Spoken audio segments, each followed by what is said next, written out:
말씀과 함께하는 따뜻한 오늘 큐티온. 우리가 다시 자천하기를 시작하겠느냐? 우리가 어찌 어떤 사람처럼 추천서를 너희에게 붙이거나 혹은 너희에게 받거나 할 필요가 있느냐? 너희는 우리의 편지라.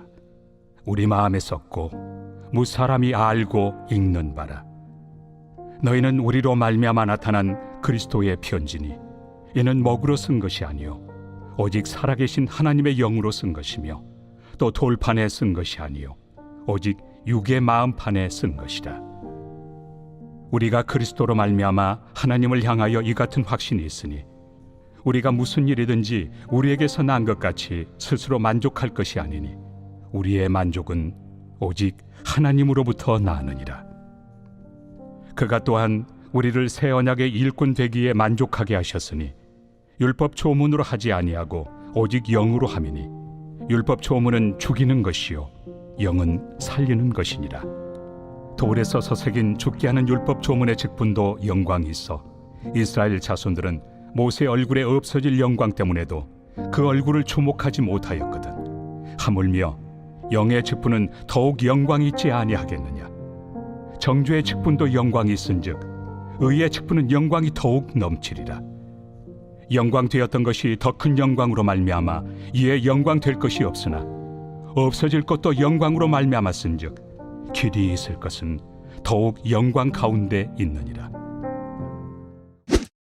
말씀과 함께하는 따뜻한 오늘 큐티온. 오늘의 큐티온을 기도함으로 시작하겠습니다. 기도하겠습니다. 사랑의 주님, 오늘도 귀한 날을 허락해 주심에 감사드립니다. 주님의 말씀을 붙들고 오늘 하루도 담대히 살아갈 수 있는 저희들 될 수 있게 하여 주시옵소서. 이 모든 말씀 예수 그리스도의 이름으로 기도드립니다. 아멘. 수천 년이 지난 지금 사도 바울의 사도성을 의심하는 사람은 아무도 없습니다. 그러나 바울이 활동하던 당시 사도 바울을 공격하는 거짓 선지자들은 가지고 있는 그 추천서를 내밀며 자신들이야말로 그 추천서를 받은 자신들이야말로 사도로서 자격이 있다고 주장을 하면서 추천서가 없는 바울은 사도가 아니라고 공격했습니다.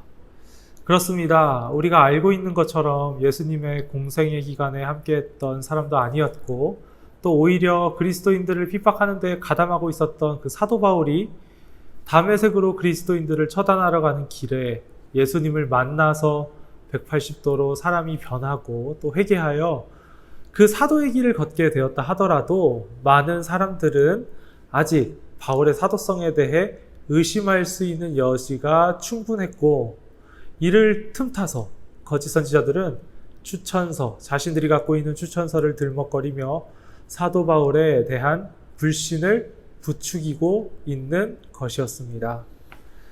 이 사람은 과연 하나님의 일을 감당하고 있는 것이 맞는가?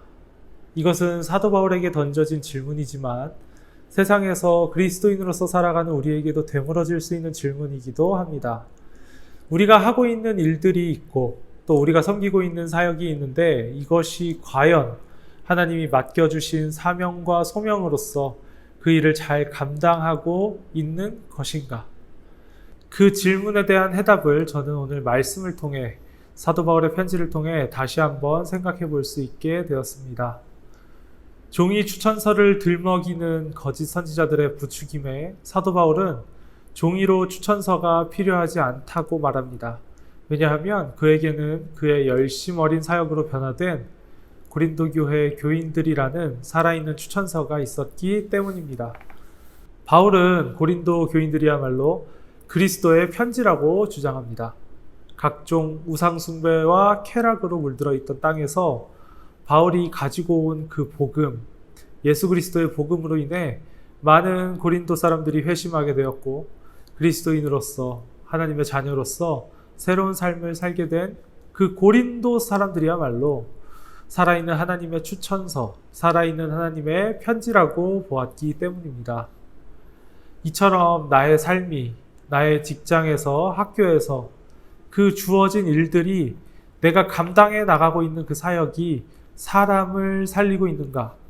사람들을 하나님의 곁으로 인도하고 있는가? 이것이 내가 하나님이 맡겨주신 일들을 잘 감당하고 있는지에 대한 척도가 되는 것입니다.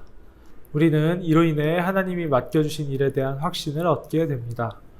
또한 이것은 하나님이 우리에게 주시는 확신의 척도이기도 하지만 또 한편으로는 우리가 하나님 앞에서 매 순간 겸손해질 수밖에 없는 이유가 되기도 합니다. 왜냐하면 사람을 살리는 것, 그리고 한 사람이 변하는 것은 우리의 지혜와 열심의 결과가 아니라 하나님의 일하심의 결과이기 때문입니다.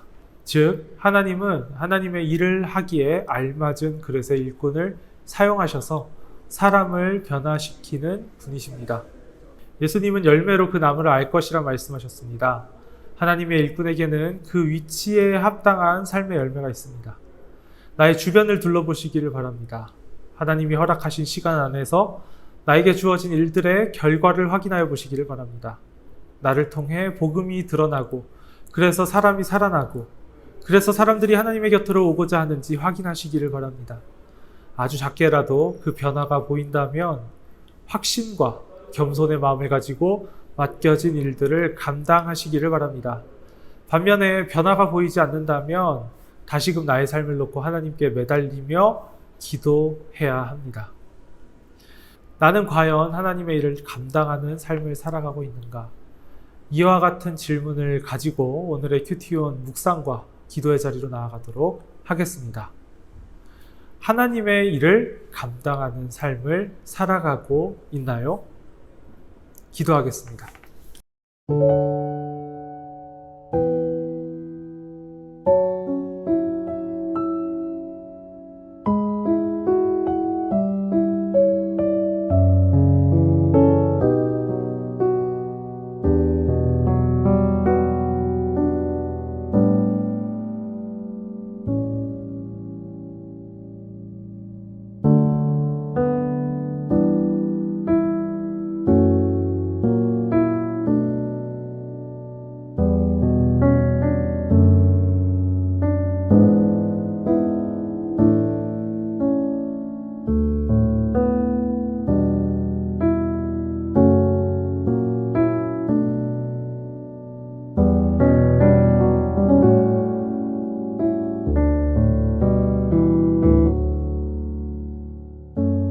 사랑의 주님, 오늘도 주님의 말씀을 허락해 주시며 감사드립니다. 주님의 그 맡겨주신 그 사명을 잘 감당하고 있는 삶을 살고 있는지 오늘 사도 바울의 고백을 통해 돌이켜봅니다.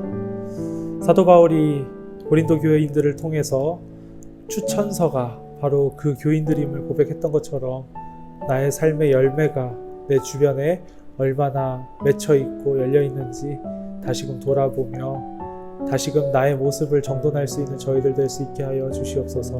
이 모든 말씀 예수 그리스도의 이름으로 기도드립니다. 아멘.